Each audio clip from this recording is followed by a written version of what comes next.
来看黎巴嫩的总理米卡提昨表示讲，以色列继续空袭，有上百万的民众逃难。伫贝鲁特有教堂提供庇护，毛民众就困伫停车场。最新的消息是指出讲，以色列针对黎巴嫩的首都贝鲁特进行攻击，毁掉至少一栋的建筑物。 南部的港市史登一个停车场会当休凉的所在，真侪民众都伫遐在休困。以色列连续空袭，被因早简单行李搬离开家己的厝。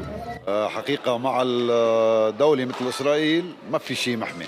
一个居民讲，因为空袭，互伊真惊，无法度只好带一家伙6个人都离开，嘛唔敢返去厝。伫家度一直点到半暝2点，暗时的照明靠蜡烛，和别人讨水含食米，当去拍拼协助所有需要帮助的老百姓，使用所病的压力愈来愈大。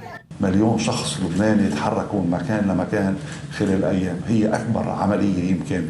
真侪叙利亚的难民为着要闪家乡的战火来到黎巴嫩，但即马佫拄着空袭，等于是佫一摆来承受战乱，性命行袂出困顿的状况嘛，唔知影当时才会当得到平静的生活。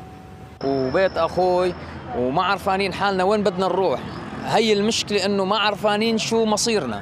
日到以色列和真主党是持续互相攻击，黎巴嫩有重大死伤，真主党是持续向以色列来发射更较侪的火箭弹。贝鲁特的圣约瑟夫教堂是开放予国外来到黎巴嫩逃难的百姓。工作人员讲，遮侪人来到教堂的时阵，穿甲真少，看起来紧张佮烦恼。对这种协助会当持续偌久嘛，拢无想法。公司新闻5年编译。